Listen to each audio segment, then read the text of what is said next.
മലയോര മേഖലകളിലെ വന്യമൃഗശല്യം പരിഹരിക്കാൻ ഹാങ്ങിംഗ് ഫെൻസിംഗ് സംവിധാനം ഒരുക്കുന്നു. കോഴിക്കോട് ജില്ലയിലെ കൂടരഞ്ഞി പൂവാരം തോടിൽ നിർമ്മിക്കുന്ന സൗരോർജ്ജ വേലി നിർമ്മാണ പ്രവൃത്തി ലിൻഡോ ജോസഫ് MLA ഉദ്ഘാടനം ചെയ്തു. 1.25 കോടി രൂപ ചെലവിട്ടുകൊണ്ടാണ് കൃഷി സംരക്ഷിക്കുന്നതിനു വേണ്ടി കർഷകരെ സഹായിക്കാനായി വനാതിർത്തി ഫെൻസിംഗ് ചെയ്ത് സംരക്ഷിക്കുന്നത്. പദ്ധതിയുടെ പ്രവൃത്തി ഉദ്ഘാടനമാണ് തിരുവമ്പാടി MLA ലിൻഡോ ജോസഫ് നിർവഹിച്ചത്.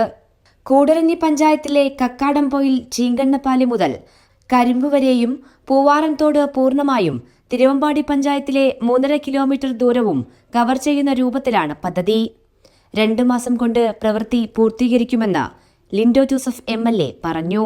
RKVY പദ്ധതിയിൽ ഉൾപ്പെടുത്തി കൃഷി വകുപ്പിന് ലഭ്യമായ 1.25 കോടി രൂപ അത് ഫോറസ്റ്റ് ഡിപ്പാർട്ട്മെന്റ് കൈമാറി കൃഷി സംരക്ഷിക്കുന്നതിന് വേണ്ടി കർഷകരെ സഹായിക്കുന്നതിന് വേണ്ടി വനാതിർത്തി ഫെൻസിംഗ് ചെയ്ത് സംരക്ഷിക്കുക എന്ന പദ്ധതിയാണ് ഇന്നിവിടെ പ്രവൃത്തി ഉദ്ഘാടനം നിർവഹിക്കുന്നത്. ഇത്തരത്തിൽ വനാതിർത്തിയിൽ ഹാങ്ങിംഗ് ഫെൻസിംഗ് പൂർത്തിയാക്കുന്നതോടുകൂടി മനുഷ്യ വന്യജീവി സംഘർഷത്തിന് അയവ് വരും.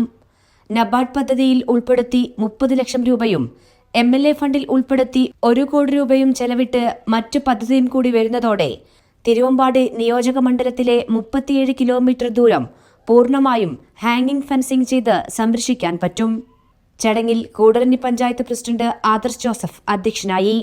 കൃഷിവകുപ്പ് ഉദ്യോഗസ്ഥർ, ഫോറസ്റ്റ് ഉദ്യോഗസ്ഥർ, ജനപ്രതിനിധികൾ തുടങ്ങിയവരും ചടങ്ങിൽ പങ്കെടുത്തു.